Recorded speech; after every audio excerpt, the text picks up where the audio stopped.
സുസ്ഥിരമായ വികസന പദ്ധതികളോടെ ദുബായ് നഗരം അതിവേഗം മാറിക്കൊണ്ടിരിക്കുകയാണ്. പൊതുഗതാഗതം ശക്തിപ്പെടുത്തുന്നതിന് വേണ്ടി അധികൃതർ നടത്തിയ ശ്രമങ്ങളെല്ലാം വൻ വിജയമായി മാറി എന്നാണ് പുതിയ കണക്കുകൾ വ്യക്തമാക്കുന്നത്. പൊതുഗതാഗത സംവിധാനം ശക്തമായതോടെ പ്രതിദിനം 10 ലക്ഷത്തോളം വാഹനങ്ങൾ റോഡുകളിൽ നിന്ന് കുറഞ്ഞുവെന്ന് അധികൃതർ വ്യക്തമാക്കി. ദുബായിലെ ഗതാഗത പരിഷ്കാരങ്ങളും മറ്റുമായി ബന്ധപ്പെട്ട് ദുബായ് പ്രൊജക്ട് മാനേജ്മെൻറ്റ് ഫോറം എന്ന പേരിൽ ഒരു പരിപാടി അടുത്തിടെ നടന്നിരുന്നു. ഈ പരിപാടിയിലാണ് ദുബായ് RTA അധികൃതർ ഇക്കാര്യം വെളിപ്പെടുത്തിയത്.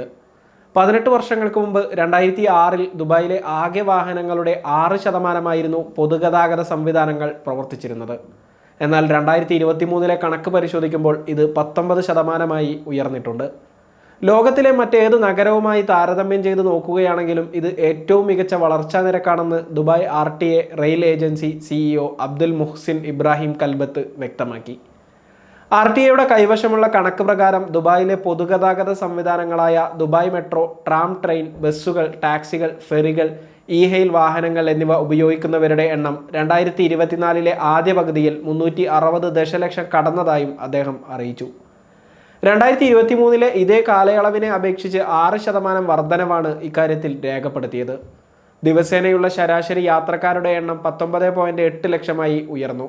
2023 ആദ്യ പകുതിയിൽ ഇത് 18.8 ലക്ഷമായിരുന്നു.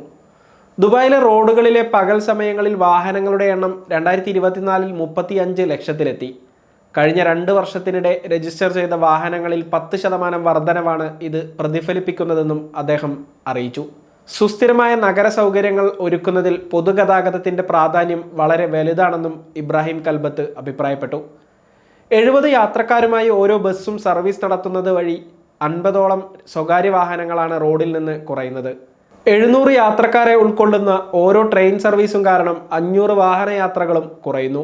പൊതുഗതാഗത സംവിധാനം ശക്തമായത് കാരണം ഓരോ ദിവസവും 10 ലക്ഷം വാഹനങ്ങൾ ഒഴിവാകുന്നത് ദുബായ് പോലൊരു നഗരത്തെ സംബന്ധിച്ച് വലിയൊരു നേട്ടം തന്നെയാണ്. സുസ്ഥിര നഗര സംവിധാനത്തെ ശക്തിപ്പെടുത്തുന്നതിന് പൊതുഗതാഗതം വഹിക്കുന്ന പ്രാധാന്യമാണ് ഈ കണക്കുകളിലൂടെ മനസ്സിലാക്കാൻ കഴിയുന്നതെന്ന് മുഹ്സിൻ ഇബ്രാഹിം കൽബത്ത് വ്യക്തമാക്കുന്നു. പൊതുഗതാഗത സംവിധാനത്തിൻ്റെ ഉപയോഗം വർദ്ധിക്കുന്നതിലൂടെ ഗതാഗത കുരുക്കിൻ്റെയും കാർബൺ ബഹിർഗമനത്തിൻ്റെയും അളവ് വലിയ തോതിൽ കുറയ്ക്കാൻ സാധിക്കും.